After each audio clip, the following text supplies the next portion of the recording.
मैं तो कहती हूँ अभी ये बात मूसा के ससुराल वालों को बताने की क्या जरूरत है।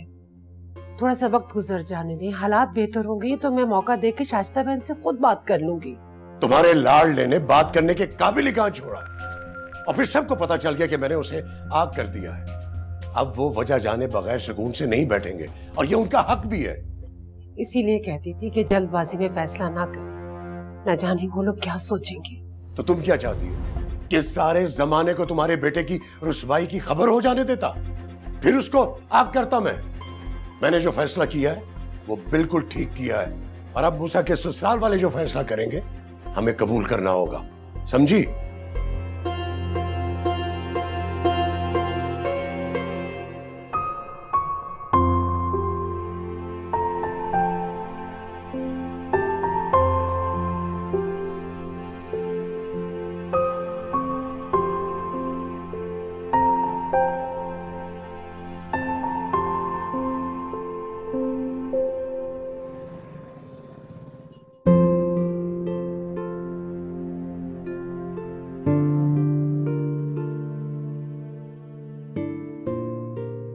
किन सोचों में गुम हो?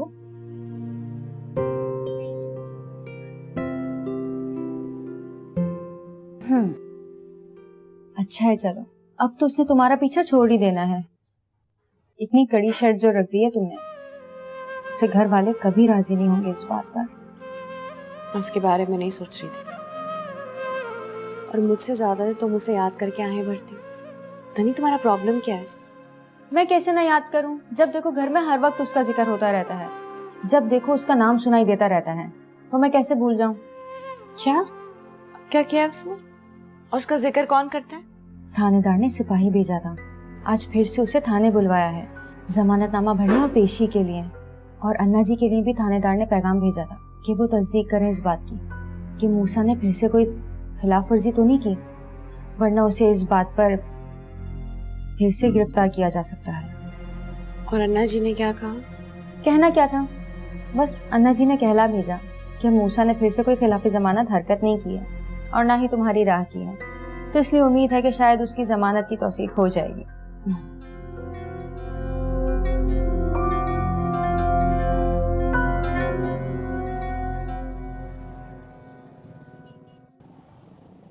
क्या बात है साहब, मैंने अपने यार की जमानत करा तो दी है, फिर क्यों बार बार इसे बुला रहे हैं? ये हिफ्ज़ अमन की जमानत है, कोई मजाक नहीं है। जब तक शिकायत कुनंदा को इत्मीनान ना हो, इसे हर हफ्ते यहाँ पर आकर हाजिरी लगानी होगी। क्या उन्होंने फिर कोई शिकायत दर्ज कराई है? इसने तो भी कोई खिलाफ वर्जी नहीं की। इसके लिए यही बेहतर है, और अगर फिर कभी इसने ऐसा कुछ किया तो इस बार इसके लिए खलासी नहीं होगी। खलासी चाहिए किसको एसएचओ साहब? आपका बुलावा किसी की याद के लिए काफी है। हर हफ्ते उनसे पूछते तो होंगे ना कि मूसा ने कोई दस्तराजी तो नहीं की। जाहिर है इस बात को तो उन्हीं से पूछना पड़ेगा। आपका दिलो जान से शुक्रिया। अभी समझ लीजिए आप तो मूसा का भला कर रहे हैं, उसे मूसा को भूलने नहीं दे रहे। मेरा जिक्र तो रहता है ना उसके यहाँ। आप जैसा पैगंबर किसे नसीब होता है। शुक्रिया।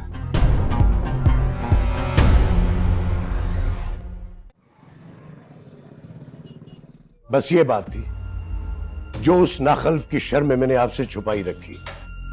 मैंने सोचा कि पहले मैं अपनी तसल्ली कर लूं, फिर आपको बताऊंगा। मेरा दिल नहीं मान रहा था, मुझे अपनी तरबियत पे बड़ा नाज था। मुझे नहीं लगता था कि मेरा बेटा इतनी बड़ी गलती कर बैठेगा, इस तरह कीचड़ में हाथ डाल देगा।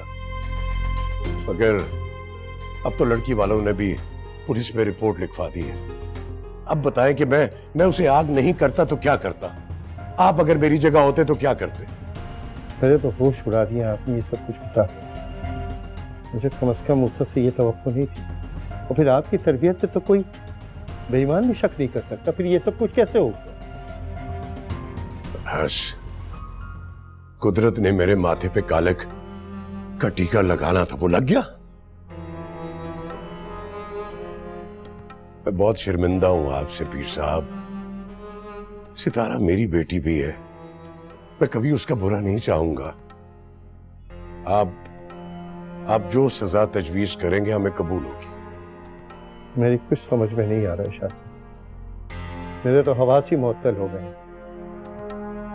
मैं घर जाके सितारे की माँ से बात करके आपको जवाब दूंगा, क्योंकि मूसा और सितारे की मंगनी की बात दोनों खानदानों में फैल चुकी है। दोनों सूरतों में बदनामी हमारी होगी। रिश्ता निभाए तो उलझन, रिश्ता खत्म करे तो हजार सवाल। मैं तो खुद इसी उलझन का शिकार हूं। मैंने तो उसे घर से भी निकालना चाहा, मगर उसकी माँ और उसकी चची आड़े आ गई। वो सिर्फ हमारा मुजरिम नहीं है पीर साहब, वो आपका भी मुजरिम है। अब आप जो सजा तजवीज करेंगे ना, हमें कबूल होगी।